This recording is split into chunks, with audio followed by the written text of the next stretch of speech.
Hello guys, আমরা এখন আছি কীর্তনখোলা নদীর পাশে। এটা একটা বিশাল চর। চরের মধ্যে আছে মিষ্টি লাউ, শশা,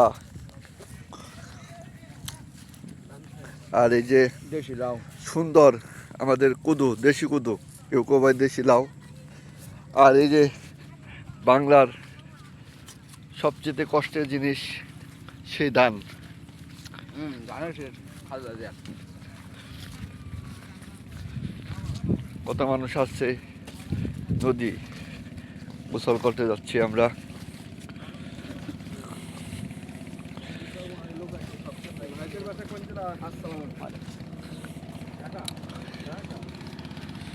আমার পাশে আছে আমার জহিরুল ভাই।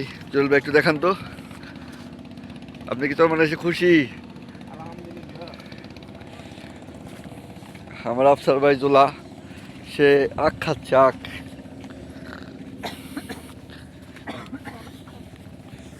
সে আখ খাচ্ছে।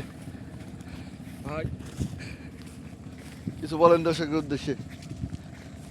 ভাই এরকম জায়গা আমার জীবন আমি দেখি না। এই লাউ খেতে মনে করেন যে এইভাবে যাবো। আসলে জিনিসটা মনোমুগ্ধকর, বুঝছেন? আপনাকে গাইস বইলা বোঝানো সম্ভব না। আমরা আসছি এই লাউয়ের সাজু ভাই